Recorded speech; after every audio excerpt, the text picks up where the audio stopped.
Et salut les amis, bienvenue sur cette petite vidéo très particulière. Aujourd'hui, en compagnie de Lohello, Fichou et Unid, on va vous présenter en exclusivité une carte de la nouvelle extension qui arrive très bientôt. Du coup, voyage au centre de Ungolo. Et cette carte, elle va s'afficher dans quelques instants. On va en discuter, on va parler de toutes les mécaniques qui peuvent se jouer autour de cette carte. Les mécaniques également de classe, hein, parce que c'est une carte de classe, vous allez le voir. La voici, la voilà. Vous êtes excités les gars? Je sens Fichou tout excité en tout cas. Le hype, hype. Ah ouais, non, mais la carte, c'est une carte de classe et elle a la classe de surcroît. Oh là là, Hydrologue. hydrologue. Allez. La première chose qu'on pourrait remarquer sur cette carte, c'est qu'elle est très mignonne et elle est à l'image de Gamers Origin évidemment. Et de notre grand athlète The Fichou qu'on a sur la gauche, on peut voir évidemment un air de famille avec, C'est vrai, c'est vrai. avec Tout à fait, la, c'est la ma dent- grande la tante. dentition un petit peu du Murloc quoi. Alors du coup, c'est l'hydrologue du coup qu'on présente, c'est une carte pour 2 de mana, une 2-2 pour 2 qui est un murloc et qui a un cri de guerre intéressant, découvre un secret. Qu'est-ce que vous en pensez messieurs? Alors déjà, il faut rappeler que pas mal de cartes Murloc disparaissent, hein. Oui, On a surtout tous du les Murlocs paladin. qui partent, on a Surfinley qui part. Donc il y a quelques cartes qu'on connaît actuellement qui vont pas être en synergie avec ça. Mais qu'est-ce que t'en penses de la Le carte fait sinon que dans la ce soit- globalité? Moi je pense que la carte est très intéressante, mais je pense que le fait que ce soit un Murloc, c'est juste piégeur en fait. La carte, si on enlève l'effet Murloc et le dessin accessoirement et qu'on mettait tout et n'importe quoi à la place, ça serait une très bonne carte dans un deck aggro. Ça serait vraiment genre une 2-2 pour 2, voilà, c'est un peu les stats. Découvre un secret, les secrets du paladin, voilà, un point de mana, c'est quand même Ils relativement sont agressifs, hein, les secrets du paladin. C'est ça. Moi, je la mettrais si je devais jouer un deck aggro comme un chasseur ou un truc comme ça. En paladin, je jouerais aggro, je mettrais typiquement cette carte-là. Après, le fait qu'elle soit Murloc, on a envie évidemment de la comboter avec des cartes Murloc. Là, évidemment, on peut voir tous les secrets du paladin, dont ceux qui vont disparaître. Ouais, Alors, donc faut pas oublier qu'il y aura probablement de nouveaux secrets. c'est ça. C'est quasiment certain Ouais. en fait. C'est vrai. Donc là, actuellement, on fait la vidéo un petit peu en avance et on ne sait pas s'il y a des secrets qui sont sortis entre-temps ou alors d'ici l'extension. Donc moi, je pense que cette carte-là, elle va surtout être forte en fonction du secret qui sort parce que actuellement, bon, c'est quoi le meilleur? C'est Noble Sacrifice. Noble Sacrifice, je pense. C'est ouais. pas fort, c'est nul. Donc il faut juste qu'il y ait un ou deux bons secrets pour que la carte soit viable. Et je pense que ça dépend surtout de ça. Vous en pensez quoi? Moi, je suis assez d'accord avec Loello sur le fait que finalement, le fait que ce soit un Murloc, c'est un peu piégeur. Mais après, l'idée, c'est que la faveur divine reste en mode standard. Et le souci, c'est que contrairement au savant fou, là, le secret, on l'a en main. Donc, ok, les secrets coûtent 1. Peut-être que les prochains secrets dans l'extension, justement, vont peut-être coûter 2, 3 mana, on ne sait pas. Ils vont peut-être pas tous rester à 1 mana. Et le souci, c'est que finalement, on a envie de jouer cette carte dans des decks qui ressembleraient plutôt à des éboladins ou des decks, en tout cas paladins agressifs, finalement, parce que les secrets sont plutôt agressifs, comme l'a dit Unid. Mais c'est vraiment, finalement, on l'a dans la main, le secret. Donc, c'est pas combo avec Faveur Divine qui est la carte clé dans les decks paladins agressifs. C'est vrai, au final, c'est vrai que 3 des secrets les plus forts disparaissent quand même. Enfin, un ayant déjà C'est ça, hein. disparu. Ouais. Il reste Noble Sacrifice. Kodo, on pourrait imaginer ça un petit peu viable si en paladin aggro, voilà, tu remontes dans ta main bah voilà, la même carte ou tu remontes un jongleur de couteau ou un truc comme ça. Pourquoi pas à la rigueur, vu que tu peux la rejouer pour pas trop cher. Ouais. Mais rédemption, œil pour œil, répondir, c'est pas ouf. Après, vu que c'est une découverte, t'as pas mal le choix. Donc, Alors pour qu'on explique un tout petit peu, les deux secrets qui disparaissent en haut, épreuve sacrée, ça vient de la Ligue des Explorateurs, et celui qui est intéressant quand tu joues Boladin, c'est esprit combatif. Parce qu'un +1/+1, vu que tu as beaucoup de T1 sur le board, surtout avec la nouvelle carte qui est sortie pour 3 de mana pioche XT1 dans la nouvelle extension. Donc vraiment, il y avait une dynamique qui était potentielle sur beaucoup d'agressions. L'esprit combatif qui faisait +1/+1 sur plein de petites créatures, c'était bien. Malheureusement, il disparaît parce qu'il était dans TGT. Voilà. Donc ouais, ça va vraiment dépendre des secrets qui sortent, quoi, en fait, la Ouais. force de cette carte. Ça va dépendre de ça globalement. Moi, j'essaye d'imaginer un deck. Bon, évidemment, ça va dépendre aussi des Murlocs qui vont sortir d'ici là. Oui. Hein, mais un deck paladin aggro qui joue beaucoup de Murlocs, peut-être des buffs de cartes. On connaît la carte à 1 qui buff +1/+1 toutes tes créatures. La carte à 2, 1/1 qui donne +1/+1 toutes tes créatures également. outilleur, etc. Un deck comme ça qui va buffer la main, qui va piocher des cartes derrière. Et ça va surtout dépendre, cette viabilité, elle va dépendre de les Murlocs qui arrivent. Parce que si Oui. on a des bons Ouais. Murlocs comme le chef de guerre qui est excellent, la synergie peut fonctionner. Le problème, c'est que les Murlocs, on peut les voir là. Elrond-Bilieu, c'est dégueu. Oracle Sinistré c'est dégueu. Il y en a trop de nuls. Il y en a des nuls. Bourbinja, c'est assez marrant parce que moi je trouve que c'est une anti-synergie avec. C'est-à-dire que c'est un Murloc. Bourbinja, la carte, pas l'hydrologue, mais l'hydrologue est un problème pour Bourbinja parce Ouais. que ça a un cri de guerre au final, l'hydrologue, et t'as envie de le jouer et d'en récupérer un secret.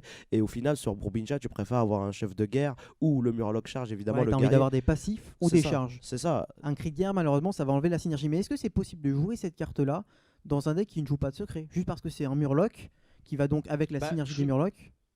Justement, je pense que ça peut être une carte qui est super intéressante dans un deck justement contrôle, finalement ça a un peu le profil d'un Sinistre Colporteur. Finalement, ça peut être un bon tour 2 sur un deck contrôle. Tu prends un Noble Sacrifice, ça te permet de tenir Ouais, c'est vrai. sur les créatures en face. Donc je pense que Rhino évidemment Paladin. on est focalisé sur les éboladins parce que finalement dans les decks Paladin contrôle, c'était souvent Hospice Funeste qui était, ou Mini Robot qui était vraiment la curve à 2. Ouais. Mais ce genre de carte, c'est un peu le profil d'un Sinistre Colporteur. Faut pour pas moi. oublier non plus que le paladin, un de ses plus grands défauts actuellement en ladder, c'est la raison pour laquelle c'est la deuxième classe la plus nulle juste après le hunter, Le chasseur. c'est qu'il n'y a pas de bon T2.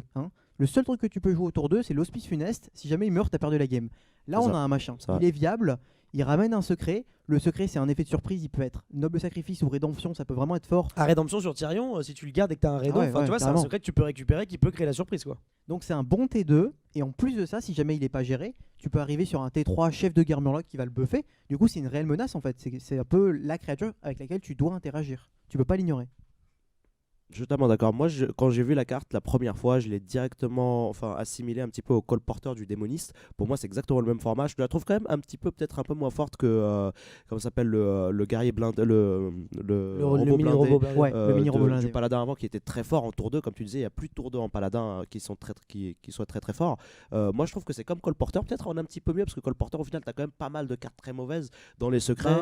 Voilà. S'il est joué, c'est parce qu'il y a feu de lame, puissance accablante et la 1-3 provocation, surtout. C'est ça, oui, voilà. La Et- 3-2 aussi, des fois, qui peut être bien. Et donc là, ça va seulement dépendre si les secrets sont bons ou pas et combien il y en a aussi, parce qu'il faut pas oublier. Donc là, on a que les secrets du paladin. Quand on découvre ça, on peut découvrir seulement les secrets du paladin et pour l'instant, ils sont nuls. Si on a genre Si 2 t'as ou le- 3 qui sortent et qui sont pas mal, ça peut aller. T'as le Noble Sacrifice qui est vraiment très bien contre les agros quand même. Ça dépend du scénario, oui, effectivement. Mais si Nonoï reste dans la méta, le noble sacrifice, il est nul. Si Nonoï est enlevé, par contre, ça peut aller. Enfin, il va pas être enlevé de la méta, mais je veux dire, s'il est moins joué, on va dire. Après, du coup, on va passer sur le slide suivant. Il faut quand même rappeler aux gens que le paladin Murloc prend très très cher. Il n'y a plus le chevalier Murloc qui n'était pas forcément la carte la plus jouée, étant Ouais. donné qu'on jouait tous les Murlocs de ta vie. Mais le fameux combo de tous les Murlocs de ta vie n'est plus, vu qu'il faisait partie de l'extension Ligue des Explorateurs. Et le chevalier Murloc au-dessus de nos têtes faisait partie de TGT. Donc en fait, en paladin Murloc, il n'y a plus que 3 petits Murlocs. Et c'est des Murlocs très agressifs, des Murlocs très early game. Ce qu'a dit Unit qui est très intelligent parce que on a parlé de nouveaux secrets qui pourraient apparaître, mais il y a aussi de nouveaux Murlocs, comme tu as dit, qui pourraient apparaître et qui pourraient remplacer le chevalier Murloc. Peut-être on peut imaginer un Murloc un Ouais. peu late game pour 5-6 points de mana, un petit peu comme Bourbinja, mais dans un effet de taunt ou un truc un peu spécial, qui ferait qu'on pourrait orienter un deck un peu en Murloc, peut-être. Je veux rappeler aussi que, bon, on parle pas beaucoup du wild dans la vidéo, mais Oui. si jamais vous voulez jouer en wild, cette carte-là, elle devient de, là pour l'instant moyenne, on va dire, à vraiment OP. Parce que si tu peux choper Venger Venger, ouais. au Kodo de la Cabale, ou non, Kodo de la Cabale, il va rester, mais le +1/+1, il est Ouais, pas mal l'esprit du tout. combatif, Enfin, combatif, +1/+1 sur tous tes Murlocs qui restent sur le board, ça peut vraiment être fort. Donc, en wild, en sachant que tu pourras jouer également l'adversaire mystérieux, cette carte-là, elle peut toujours être forte. je Et pense. d'ailleurs, messieurs, qu'est-ce que vous pensez? Parce que là, on voit du coup, quand même, on a vu pendant Karazhan l'envie de buffer les Murlocs, les dragons et les bêtes, vous savez. En même temps, on arrive sur une extension où il va y avoir, on le sait, des élémentales, mais il va y avoir aussi des bêtes et des dragons, hein, parce qu'on est quand même sur le voyage au centre d'Ongoro, donc c'est un endroit avec des dinosaures, des dragons, des bêtes et ce genre de choses. Est-ce que vous pensez finalement qu'avec cette carte-là, elle pourra faire partie d'un archétype qui se joue avec les cartes de Karazhan, comme l'Inquisiteur Aileron, qui est une carte, pas de Karazhan pour le coup, mais qui est une carte de The All Gods? Est-ce que vous pensez qu'on va pouvoir avoir des vrais decks viables comme on l'avait fait au début, étant donné le nombre de cartes qui disparaissent et les nouvelles cartes qui vont arriver? Parce qu'ils nous ont un peu proposé cette synergie sans qu'on puisse faire des vrais decks tier 1, tu vois. On Est-ce peut qu'on peut imaginer ça dans le On peut futur? imaginer que là actuellement il y a quoi? Il y a près de dragon et guerrier dragon. C'est un deck avec plein de dragons et des bonnes cartes. Oui. Et on peut imaginer un paladin midrange Murloc. On peut imaginer un paladin qui va jouer exactement comme le dragon. En fait, il a envie d'être curvé, il a envie de dépenser à tous les tours son mana et peut-être juste. C'est rigolo parce que les Murlocs c'est des cartes qui sont agressives, mais on peut imaginer un Murloc tour 3, un Murloc tour 4 qui sont juste des bonnes statistiques en fait. Ça peut être imaginé. Moi, j'ai quand Pourquoi même pas. l'impression que c'est dans vraiment la politique de Blizzard sur la prochaine extension de faire de favoriser les decks à thème tout simplement, les decks thématiques et pourquoi pas le Murloc élémental, ce genre de deck. Et c'est, je pense, ce qui plaît le plus aux joueurs finalement, de jouer des synergies comme ça sur une classe. Et c'est pour ça qu'il y a de grandes chances quand même qu'il y ait vraiment des Murlocs très intéressants et que un deck full Murloc soit viable autre qu'un deck combo finalement Ouais. où le Murloc est un petit peu anecdotique. Enfin, le fait que ce soit Murloc, ça change pas grand-chose. Et je pense que l'une des raisons pour laquelle ça peut être viable dans un deck C'est- autre que aggro, c'est justement cette carte-là, le Big Gentle Dinosaur, qui a été au moment où on tourne cette vidéo déjà annoncé du coup, qui va rendre, on va dire, un archétype Murloc potentiellement viable grâce à la capacité d'adaptation que le deck pourra avoir si tous tes Murlocs sont, voilà, tu peux Ah, leur c'est donner fou, hein. de Ça peut l'attaque, être du fou comme truc, shield, hein. voilà, tu peux Là, il être faut soit aggro, imaginer soit que défensif. c'est un peu comme le mécano amplificateur. À l'époque de GVG, tous tes Murlocs sur le board, ils vont recevoir la même capacité d'adaptation. Donc là, on peut imaginer que par exemple, j'ai joué un Murloc T1, T2 et T3 et rien n'est mort. Bon, c'est rare, j'imagine, mais tour 4, tu joues un machin et 3 de tes Murlocs qui gagnent une capacité. Ouais. On imagine, on a 3 Murlocs sur le board et on récupère plus 3 points d'attaque. C'est pas à tous les coups, hein, parce qu'il y en a 9 des capacités, Ouais. c'est ça? C'est ça, tu vas avoir 3 capacités sur les 9 qui vont pop, comme une découverte. Et Et il y en du a, coup- il y en a au moins, t'as au moins je pense que tu auras à chaque fois le choix peut-être entre une capacité, enfin il y a des chances que tu aies le choix entre une capacité agressive, une capacité un petit peu Non, contrôle. ce sera comme Ah, ça Cataclysme, sera c'est random, complètement hein, ça sera random. random, Donc hein. potentiellement, tu Oui, peux mais récupérer finalement, 3 si nuls. t'en as- C'est si random, t'as mais le 3 d'attaque, le Furie des Vents, t'as le +1 +1, enfin tu vois, t'auras toujours peut-être, enfin il y aura de grandes chances que tu aies un choix assez agressif Il y aura finalement. de grandes chances que tu aies un choix viable. Il est possible que tu aies que des nuls. Par exemple, tu peux choper ne peut pas être ciblé par des sorts, Furie des Vents et Râle d'Agonie, Et invoque de camouflage, planche. Ça, c'est camouflage pas- aussi, Ouais, peut-être. camouflage, voilà. C'est le troisième Ouais. pire. Là, ça Camouflage, peut être pas faux. nul. Mais globalement, il y en a quand même beaucoup des viables. Du coup, je pense que la carte va être forte. Parce qu'en plus, un tour 4, ça manque Oui. dans un deck Murloc. ah, Ça manque un carrément, petit peu. surtout avec la disparition du coup du Cavalier Murloc. Et elle a des statistiques pour être dans un deck agressif. Une 5-4, c'est parfait dans un deck qui est plutôt punchy. On Ouais, va dans et la les, tête. les Murlocs, c'est assez agressif, effectivement. Donc ça va vraiment, ça tient bien ensemble. Hydrologue, Big Gentle Dinosaur, on a vu seulement 2 cartes qui vont ensemble dans un deck paladin.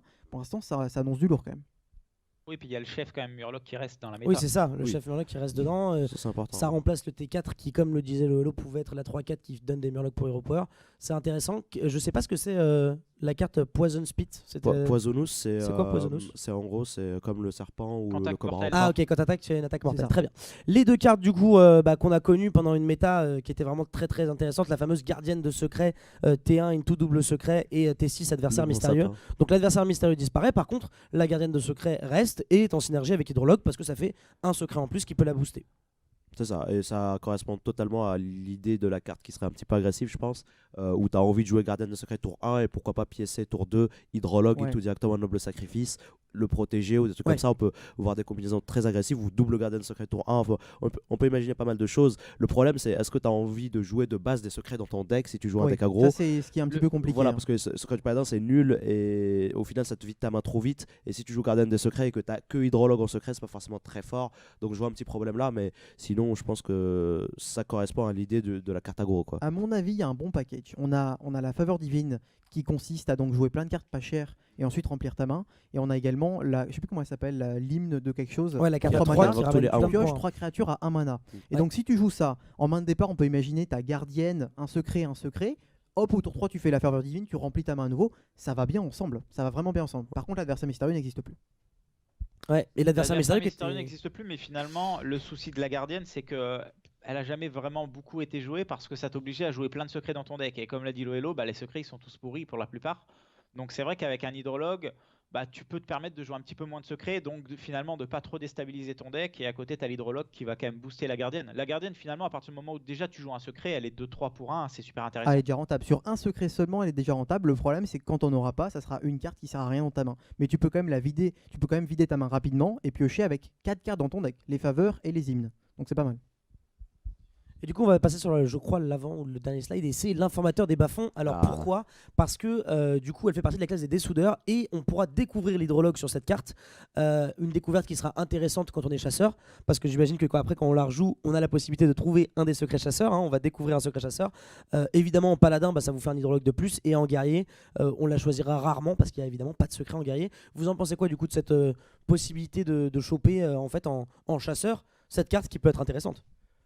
Alors, moi, je voulais qu'on la mette quand même sur le slide. J'ai insisté auprès de Loello. On Ouais. a négocié. L'idée, c'est que c'est juste nul. Oui, il y a très peu de chances que un ça arrive. chasseur On est qui joue d'accord. un formateur, qui récupère l'hydrologue et qui ensuite joue le secret généré par l'hydrologue, Ça n'arrivera pas, c'est possible. C'est 6 points de mana. C'est possible, mais ça n'arrivera pas. Mais je trouve ça plutôt rigolo l'interaction. Voilà, on a essayé de trouver des cartes en fait qui pouvaient faire en sorte que tu récupères l'hydrologue dans une classe qui n'était pas le paladin, parce que dans une classe comme mage typiquement, si on pouvait récupérer Ça l'hydrologue serait très fort. par et générer un secret et jouer peut-être gratuitement le secret avec une Kirin Tor ou je sais pas quoi. Le petit 2-1. Là, là, c'est ouais. intéressant. Mais le problème c'est qu'en secret, je ne pense pas que l'interaction soit viable. En plus, une carte 1-1 pour 2 mana en Hunter, c'est du jamais vu. Ouais, c'est très rare. Ça serait plutôt un Hunter un peu contrôle, parce qu'en général, le Hunter c'est agressif, on joue pas une 1 pour 2. Ça serait plutôt un truc mid-range contrôle, et en mid-range contrôle, est-ce que t'as. C'est une belle synergie d'arène en tout cas. Ah, c'est une belle synergie d'arène. On Mais arrête, voilà. c'est bien. Je pense que les grandes lignes, c'est on attend de voir quels sont les secrets et quels sont les murlocs. Mais cette Exactement. carte-là, elle semble viable Exact. pour l'instant. Moi, je suis très content en tout cas d'un truc et je voulais le souligner. C'est depuis quelques extensions, Blizzard font de plus en plus. On l'a vu avec Kazakus, avec les spells customisables. On le voit avec la découverte déjà un petit peu plus longtemps et maintenant avec l'adaptation de mécaniques de jeu qui n'existaient pas au début d'Hearthstone, qui sont des mécaniques de adaptation au moment même de la game. Et c'est de l'intelligence de jeu. C'est pas juste qu'est-ce que je pioche, qu'est-ce que je joue. C'est en fonction de la situation dans laquelle je suis, de la game dans laquelle je suis et de mon adversaire, je vais découvrir et choisir un secret différent et appuyer sur cette mécanique de découverte avec de nouvelles cartes découvertes, avec l'adaptation qui est sortie maintenant. Je trouve ça très intéressant pour le futur d'Hearthstone d'un point de vue, on va dire, skill, parce que du C'est coup, moins random. c'est quoi. c'est pas comme d'habitude où voilà, tu as un tour 3, tu joues ton tour 3. Là, tu dois avoir un choix. Dans chaque game, c'est un choix différent en fonction de la situation. Si tu es bien dans la game, si tu es mal dans la game. Je trouve ça vraiment Et bien. le bluff est cool aussi. Hein. Ouais, aussi, le bluff avec aussi. les secrets est Ouais, vraiment sympa parce que tu peux faire après, penser que tu as un noble ou côté- pas. Pardon, Fichou Unit, je t'ai coupé. Vas-y. Je dis, c'est vrai que tu as le côté choix, donc évidemment qui fait appel un petit peu au skill, mais tu as aussi, il faut pas l'oublier, le côté high variance du découvre un secret. Finalement, si tu arrives avec un pool de 8 secrets et il y en a que 3 qui sont viables et finalement tu n'as jamais les 3, enfin, où tu vois, au moment de la game, tu n'as pas les 3. Ouais. Enfin, la découverte, c'est à la fois C'est à la fois aléatoire et à la fois skill skillé, et quoi. à la fois Ouais. vraiment high random, quoi.